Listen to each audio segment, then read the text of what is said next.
Welcome to the Thrive Show. My name is Kim O'Neill, and today I have with me Robyn Smith. Robyn is a body-centered relationship coach, certified in working with developmental and complex traumas. She has been teaching yoga for over 25 years, helping women and couples shift from frustrated to fulfilled, and today she's going to talk to us about speaking your truth. Welcome, Robyn. Thank you so much.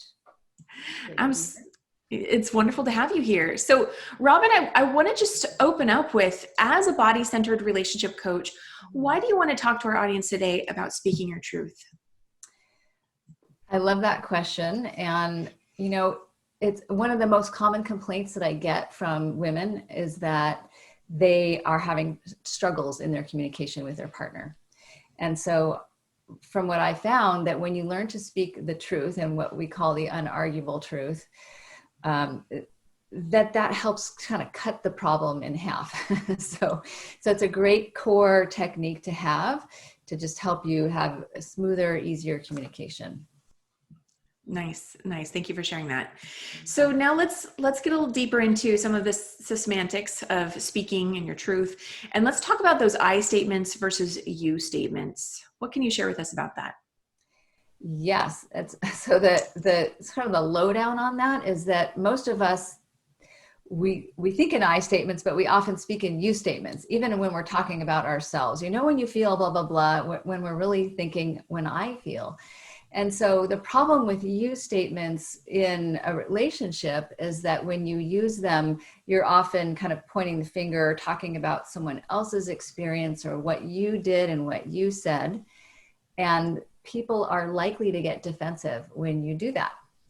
So when you tell somebody, what they did wrong or how they should have done it differently, or you're likely to have an argument. So when you can flip it to I statements, and instead of speaking about what they did or said, or at least you might note what they did, like, oh, I saw you put your glasses on, or I saw you tapping your fingers, an observation, but then bring it back to what my experience of that was. And I thought you were angry, or I made up that, you were impatient, or, so that when we speak in I statements, we're owning our own experience, and then there's not very much to argue about. I love that. And that brings us back to how you phrased it earlier, the unarguable truth. Yes. Yeah. Yep. And so, exactly. So what is the difference between requests and complaining? What's the difference there? Complaints. Complaining is when we just kind of rant and, we express our dissatisfaction or disappointment. And I always think of it like, I have this image of like, you take a big ball, like one of those weighted balls, and you just go plat, and it just drops, right? There's nothing to do with a complaint except feel bad, right? Because it's heavy and it brings the energy down. But when you make a request, then you have now an invitation. So now you're saying, hey, instead of like, you're being mean, or that wasn't fair, or like, those are complaints. And it's like, again, someone's likely to get defensive when you complain, or they're likely to, complain with you. But when you make a request instead, like, instead of, you're being so mean, which is also blaming, but say, I hate the weather. That's a good complaint, right? Instead of that, you might make a request like, would you be willing to turn up the thermostat today? Or would it be okay with you if I, so you're looking more towards solution instead of just kind of ranting about what you don't like. You're looking towards, well, what do I want and how can I change that? So that's what requests are about. Awesome. Well, and I know that you have some tips you can give us about speaking your unarguable truth. What tips can you share with our audience today so they can start to implement this more into their vernacular and how they communicate?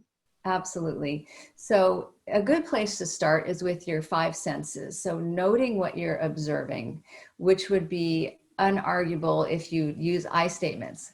So instead of it's cold outside, that's arguable, right? Because you might think it's not cold. I would say, I would look at the temperature, the thermostat, and I would say it's 68 degrees outside. Or I would speak about what I'm hearing. I'm hearing bird calls, or I'm hungry right now. So we would talk about either what you're noticing through your senses, or facts, like I have a microphone sitting here and there's a light on facing me, or inner experiences. Like I said, I feel hungry, or I'm thirsty, or actually naming emotions would be another great one. I feel angry, I feel scared, I feel sad, I feel happy.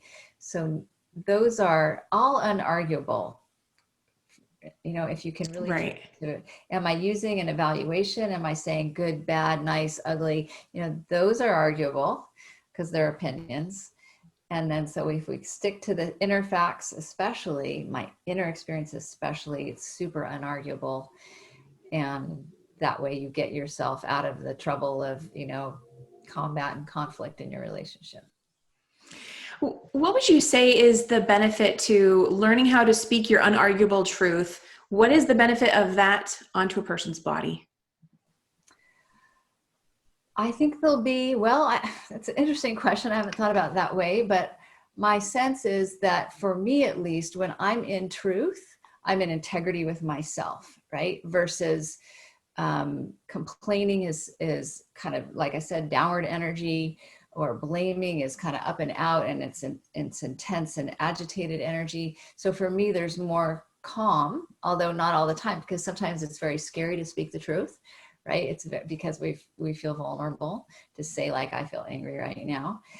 So I can't say across the board it's going to be the same for everybody. But for me, when I'm in integrity, when I know I'm speaking what's true and not what's arguable, what's an opinion, then it's just like there's more flow and clarity in my body. Nice. Well, Robyn, thank you so much for being here today and sharing your wisdom and expertise with us. We appreciate you taking time to do that. My pleasure. I'm so honored to be here. Thank you. Absolutely. And thank you to our audience today. We hope you found value in today's conversation.